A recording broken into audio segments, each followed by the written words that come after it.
రాను రాను అవి తగ్గుతూ వస్తున్నట్టు. అసలు నిజమైన క్రీడాకారులు గ్రామీణ ప్రాంతాల్లో ఉంటారని, వారికి అవకాశాలు కల్పిస్తే వారి జీవితం ఉజ్వలమైనటువంటి క్రీడాకారులుగా వాళ్ళు మారుతారని ముఖ్యమంత్రి జగన్మోహన్ రెడ్డి గారు గమనించి సుమారు 125 కోట్ల రూపాయలు 125 కోట్ల రూపాయలు ఖర్చు చేసి ఆడుదాం ఆంధ్ర అంటే 3,40,000 మందిని ఇందులో పార్టిసిపెంట్స్ గా సెలెక్ట్ చేయడం. చాలా మందికి ఆ తపన ఉంటది, మనం కూడా స్పోర్ట్స్ లో బాగా యాక్టివ్ గా ఉండాలని.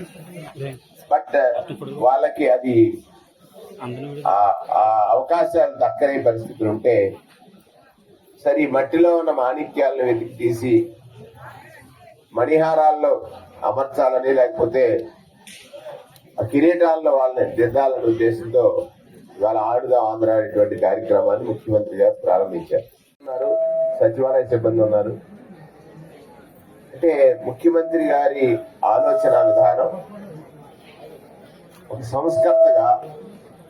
సంస్కర్తలు ఏదైతే చాలా మాటలు చెప్పారు. మనం సంఘ సంస్కర్తలు అంటే మహాత్మా జ్యోతిరావు పూలే, కందుకూరి వీరేశలింగం పంతులు, రాజ్యాంగ నిర్మాత బాబాసాహెబ్ అంబేద్కర్ ఇత్యాది వారందరూ మనకు గుర్తొచ్చేటువంటి వ్యక్తులు. బాబాసాహెబ్ అంబేద్కర్ ఒక మాట చెప్తారు, ఈ దేశంలో ఓటు అనేటువంటి ఆయుధం పేదవాడి జీవితాన్ని మారుస్తుందని ఓటిచ్చినప్పుడు ఆయన గొప్ప రాజ్యాంగాన్ని మనకు అందించాడు. ఆయన అన్నమాట ఏంటంటే, రాజ్యాంగం నేను ఇచ్చాను, చాలా గొప్ప రాజ్యాంగం ప్రపంచంలో, కానీ అమలు చేసేవాడు సమర్థుడు అవ్వాలి అనేటువంటి మాట. ఇంతకాలానికి ఒక సమర్థుడు రాజ్యాంగాన్ని అమలు చేసేటువంటి ముఖ్యమంత్రిగా జగన్మోహన్ రెడ్డి గారు వచ్చారు. ఉన్న శిశువు మెదడు ఎదిగకపోతే జన్మించిన తర్వాత జీవితం అంతా కూడా తాను పొందాల్సింది పొందలేకుండా ఉంటాడనే ఉద్దేశంతో సంపూర్ణ ఆహార పోషణ మొదలుపెట్టాడు. బడికి వెళ్లే పిల్లవాడికి గోరుముద్ద పెట్టాడు. చదువు పట్ల ఆసక్తి పెరగడం కోసం అనేక రకాలుగా ఇంగ్లీష్ మీడియం తీసుకొచ్చాడు, నాడు నేడు పాఠశాలలు తీసుకొచ్చాడు. ప్రతి చోట కూడా ఆ బాలుల నుంచి కూడా సమాజాన్ని నిర్మాణం చేయాలి, అంటే బాల్యం నుంచి కూడా సమాజ నిర్మాణం చేయాలి అనేటువంటి ఒక పెద్ద తపన ఉంది కనుక ఇవాళ చూడండి, రాష్ట్రం అంతా కూడా స్పోర్ట్స్ ఫీవర్ వచ్చింది. అంటే క్రీడలతో ఎక్కడ చూసినా, గ్రామాల్లో చూసినా, సచివాలయాలు చూసినా, ఎక్కడ చూసినా కూడా ఈ క్రీడ ఒక ఫీవర్ గా మారిపోయి స్పోర్ట్స్ ఫీవర్ అన్ని గ్రామాల్లో, అన్ని ప్రాంతాల్లో ఈ ప్రభుత్వానికి ఈ బాల్యంలో ఉన్న వారి పట్ల ఉన్నటువంటి ఒక గొప్ప శ్రద్ధ కనిపిస్తుంది. దేశానికి ఆదర్శంగా ఇవాళ ఆడుదాం ఆంధ్ర అనేటువంటి కార్యక్రమాన్ని ప్రారంభించడం, 5 ఈవెంట్లలో ఈ ఆడుదాం ఆంధ్ర కార్యక్రమాన్ని నిర్వహించడం, రాష్ట్ర స్థాయిలో మెడల్స్ సాధించిన వాళ్ళకి సుమారుగా 5 lakhs వరకు ఇన్సెంటివ్స్ ఇవ్వడం, అంటే బహుమతులు ఇవ్వడం. బహుమతుల కంటే అవకాశాలు, ఆడటానికి ఒక అవకాశం. ఆడటానికి అవకాశం అంటే ప్రతి వ్యక్తిలో ఉన్నటువంటి స్పోర్ట్స్ దాని స్పిరిట్ సమాజానికి చాలా గొప్పది. నేను కూడా ఒక క్రీడా అంశం నుంచి వచ్చిన వాడిని కాబట్టి రాజకీయాల్లో స్పోర్టివ్ గా ఉంటాను.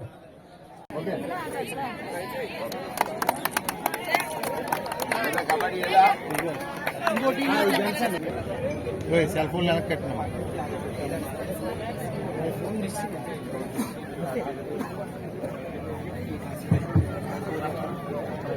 మా సెకండ్ మీరు ఇటువైపు దిగాలి. Okay,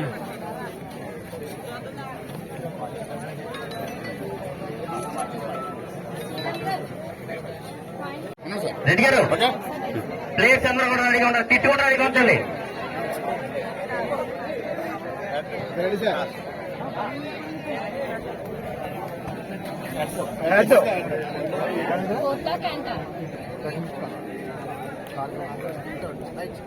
okay sir, okay.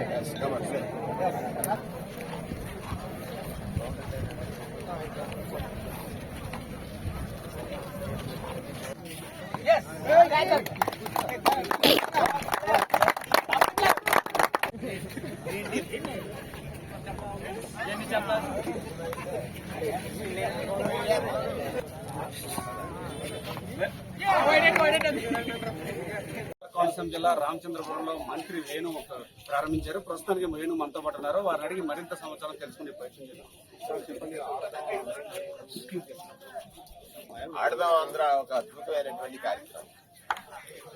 ప్రత్యేకంగా ఈ రాష్ట్రంలో ఉన్నటువంటి ప్రతి యువకుడు, విద్యార్థి క్రీడల పట్ల ఆసక్తిత కనపరచాలని, వారిలో ఉన్నటువంటి ప్రతిభ పాఠవాలకి ఒక వేదిక ఆడదాం ఆంధ్ర.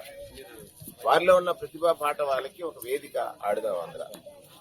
యువకుడైనటువంటి ముఖ్యమంత్రి జగన్మోహన్ రెడ్డి గారు సంక్రాంతి నాడు, సంక్రాంతి రాబోతా ఉంది, సంక్రాంతికి గ్రామీణ ప్రాంతాలన్నీ కూడా వివిధ రకాలైనటువంటి క్రీడల్లో మునిగి kabaddi, kho kho, volleyball, cricket, shuttle ఇట్లాంటివన్నీ. అంటే యువతని సక్రమ మార్గంలో ఉంచడానికి విద్య పట్ల ఆసక్తత, క్రీడల పట్ల ఆసక్తత, రెండు క్రీడల పట్ల ఆసక్తత పెరిగిన వాడికి శరీర దారుఢ్యము, మానసిక వికాసం కూడా కలుగుతుంది. అంతా ఇప్పుడు ఈ కార్పొరేట్ విద్య వచ్చిన తర్వాత స్పోర్ట్స్ మెన్ స్పిరిట్ పోయింది, స్పోర్ట్స్ పట్ల ఆసక్తి పోయింది.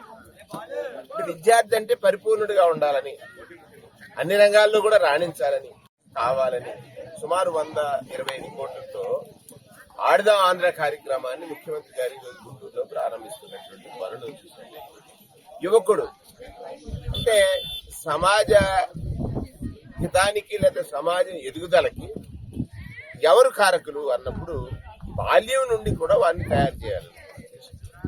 బాల్యం నుండి కూడా వారిని అందరినీ కూడా సమాజం పట్ల ఒక గొప్ప అవగాహన కలిగిన వారిగా ఉంచాలనేటువంటి ఉద్దేశం.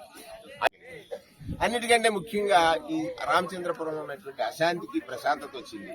ఏమిటి స్నేహం అనేటువంటిది ఈ రామచంద్రపురానికి అవసరం అనుకున్నాం.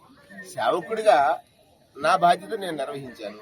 సరే, ఇవాళ జగన్మోహన్ రెడ్డి గారు నన్ను ఎక్కడ వెళ్ళి పోటీ చేయమంటే, లేకపోతే ఏది చెప్తే అది అమలు చేయడానికి సిద్ధం అనేటువంటి 1, 2, 3, 4, 5, 6, 7, 8, 9, 10 సార్లు కూడా చెప్తాను. అంటే రామచంద్రపురం వచ్చేటప్పటికి రామచంద్రపురం ఎలా ఉంది, మీరు వచ్చేటప్పటికి ఇప్పుడు ఎలా ఉంది, ఇప్పుడు మీరు వెళ్ళిపోతున్నారు రామచంద్రపురం, ఇప్పుడు ఎలా ఉండబోతున్నారు? వెళ్ళిపోతున్నాను ఎవరు చెప్పారు? రామచంద్రపురంలోనే ఇల్లు ఉంది నాకు, రామచంద్రపురంలో అడ్రస్ ఉంది, రామచంద్రపురంలో ఆధార్ కార్డు ఉంది, రామచంద్రపురంలో జనం అందరూ ఉన్నారు. రామచంద్రపురం నుంచి పోటీ చేయడానికి వెళ్ళిపోయినట్టు కాదు. ఇక్కడ నేను కాకినాడలో ఉన్నప్పుడు కాకినాడలో ఇల్లు లేదు నాకు. రామచంద్రపురంలో జగన్మోహన్ రెడ్డి గారు నువ్వు ఉన్నాను అన్నారు, ఉన్నావు. సరే, పోటీ చేయడానికి ఎక్కడికైనా వెళ్ళొచ్చు. రాష్ట్ర వ్యాప్తంగా నాయకుడి యొక్క అవసరాన్ని బట్టి, టాలెంట్ ని బట్టి ఈ స్పోర్ట్స్ మెన్ స్పిరిట్ ఇవాళ ఆడుదాం అందరూ ఆడారు కదా. ఇది క్రికెట్ ఆడొచ్చు, కబడ్డీ ఆడొచ్చు, లేకపోతే వాలీబాల్ ఆడొచ్చు. అది తీసుకోవాలి తప్ప వెళ్ళిపోతున్నాం అనేటువంటి మాట నేను కొట్టుమారేస్తాను. ఇక్కడ ప్రజలకి నాకు ఈ 6 సంవత్సరాల అనుబంధం అనేటువంటిది ఒక మాటల్లో చెప్పలేము. అది పెరుగుద్ది తప్ప పెరిగేది కాదు. రకరకాల ప్రయత్నాలు జరుగుతుంటాయి. దాంట్లో అదంటే నేను చెప్తున్నాను కదా, మనల్ని ఎక్కడ నాయకుడు ఉపయోగించుకోవాలని అనుకుంటే అక్కడ మనస్ఫూర్తిగా వెళ్లి పనిచేయడానికి సిద్ధపడేటువంటి కొద్ది మందిలో నేను ఒకటి. అంటే ఆ విధమైన పరిస్థితులు ఏమైనా రామచంద్రపురంలో ఉన్నాయా? అంటే మీ కార్యకర్తలను ఒప్పుకోకపోవడం కానీ, మిమ్మల్ని అంటే ఉండాలని చెప్పి కోరడం కానీ, ఇలాంటి పరిస్థితులు ఏమైనా రామచంద్రపురంలో కొనసాగుతున్నాయా? నాకు కార్యకర్తను ఇచ్చింది జగన్. ఈ జనం అంతా జగన్ జనం. జగన్ చెప్పినట్టు నేను వింటాను, వాళ్ళు వింటారు. అది నాకు నమ్మకం. కార్యకర్తలు జగన్ వేరు కాదు, జగన్ వేణు వేరు కాదు, కార్యకర్తలు వేణు వేరు కాదు. అందరం ఒకటే జగన్ కోసం పనిచేస్తున్నాం. జగన్ చెప్పి ఇలాంటి మరిన్ని వీడియోస్ కోసం మా యూట్యూబ్ ఛానల్ను సబ్స్క్రైబ్ చేయండి, పేజ్ని ఫాలో అవ్వండి.